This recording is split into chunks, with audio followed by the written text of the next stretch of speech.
Bienvenue à la discussion. Aujourd'hui, on s'attaque à un document vraiment hors norme qui a pas mal secoué le paysage médiatique et politique, le journal d'un prisonnier. C'est le récit que Nicolas Sarkozy a tiré de son incarcération qui a débuté le 21 octobre 2025. Oui, et c'est un texte qu'il présente lui-même dès les premières lignes comme un témoignage brut, factuel, et surtout pas comme un roman.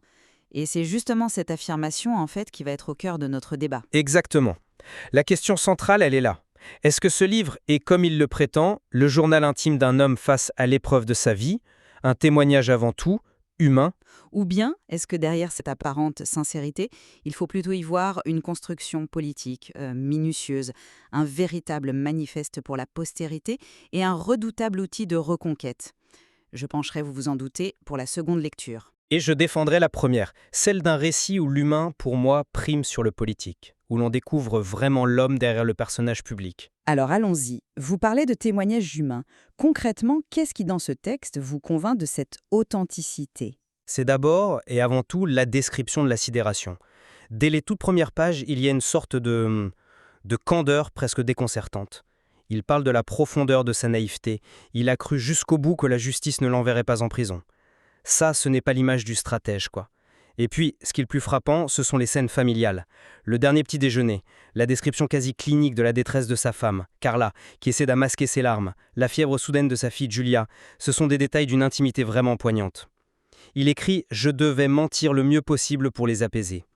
Cette lutte intérieure entre sa colère et le besoin de protéger les siens, c'est le cœur d'une tragédie personnelle, pas un calcul politique. Je vois bien. Je vois bien la puissance de ces scènes. Elles sont, c'est vrai, indéniablement touchantes.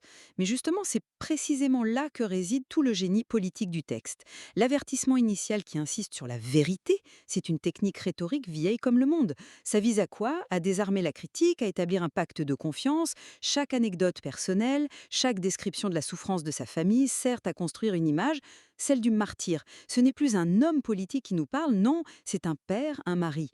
Et le lecteur, il est mis en condition, sa garde critique est abaissée. Une fois que cette sympathie est acquise, le message politique, lui, devient beaucoup plus audible, celui de la victime d'un système acharné, d'un homme de droite sans complexe qu'on voudrait faire taire.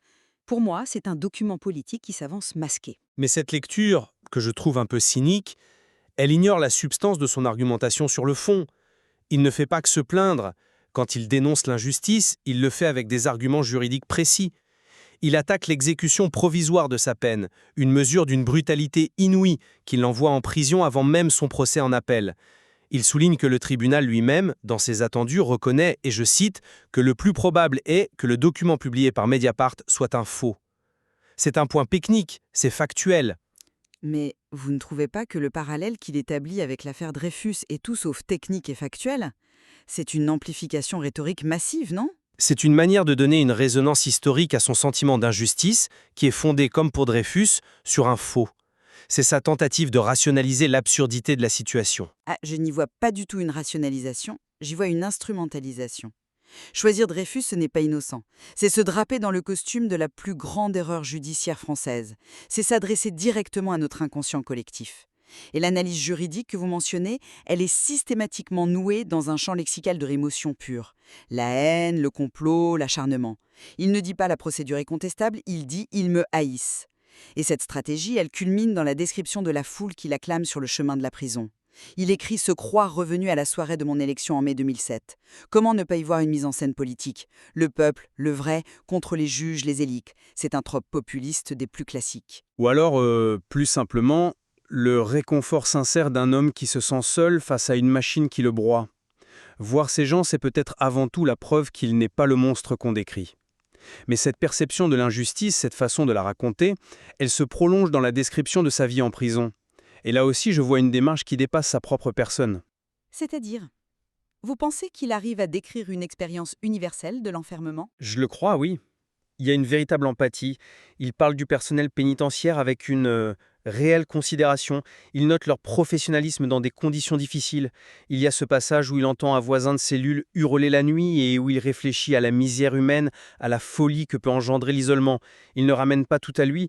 Sa routine sportive, courir des heures sur un tapis en s'imaginant au Cap Nègre, c'est décrit comme une discipline de l'esprit, une lutte pour ne pas sombrer.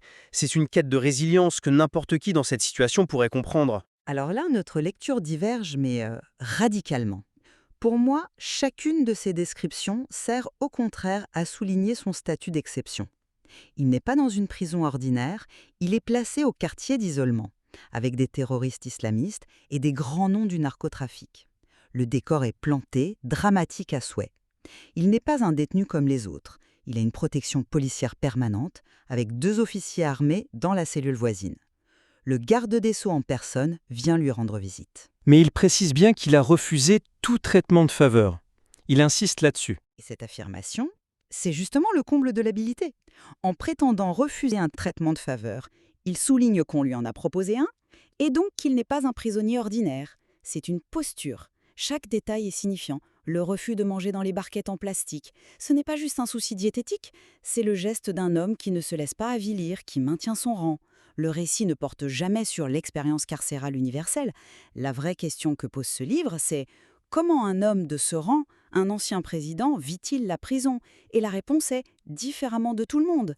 C'est un récit profondément et à mon sens volontairement égocentré. Je comprends votre point, mais je l'interprète comme une tentative de conserver sa dignité, pas son statut. Ce refus du traitement de faveur, n'est-ce pas une façon de se confronter à l'épreuve sans filtre, de ne pas se dérober? Et ça nous amène à la question centrale. Pourquoi écrire? Pour moi, la réponse est dans le texte. C'est une nécessité vitale. Une catharsis, en somme? Exactement. C'est un acte de survie. Il l'écrit dès le premier jour, c'est l'une des premières phrases du journal. Grâce à l'écriture, je m'étais évadé. L'écriture, c'est l'espace de liberté qu'il se crée pour ne pas se laisser abattre, pour organiser sa pensée face au chaos. C'est un moyen de gérer le traumatisme, de préserver son intégrité psychique. Le livre est le fruit de ce besoin intime, presque thérapeutique. Et la conclusion en est la preuve. Il y a une longue réflexion sur ce que l'épreuve lui a appris, sur l'importance des liens familiaux, sur une forme de quête spirituelle inattendue, lui qui se dit agnostique mais pas athée, et qui trouve dans la prière un précieux secours. C'est le portrait d'un homme transformé, pas d'un politique qui prépare son retour. J'ai vraiment du mal à croire à cette lecture. Pour un animal politique de son envergure, rien n'est jamais purement intime. Commencer à rédiger un journal d'un prisonnier le jour même de son incarcération, ce n'est pas un acte anodin, c'est un acte public en puissance. Il sait, dès la première ligne, que ce texte sera lu. Le titre lui-même est un choix marketing et littéraire extrêmement fort qui l'inscrit dans une tradition de la noble souffrance, de l'injustice, on pense à Wilde, à Dostoïevski. C'est la construction consciente d'un document pour l'histoire. Il livre sa version des faits, il polit sa statue pour la postérité. Donc vous lui déniez toute sincérité dans sa démarche d'écriture? Et la preuve la plus éclatante pour moi, c'est la fin du livre. Il ne se termine pas sur la réflexion apaisée et spirituelle que vous décrivez. Ces réflexions existent, bien sûr, mais elles servent de tremplin à la conclusion véritable, qui est un violent réquisitoire politique. Les derniers paragraphes sont un appel au combat. Il y dénonce une minorité qui mènerait un combat idéologique contre la France.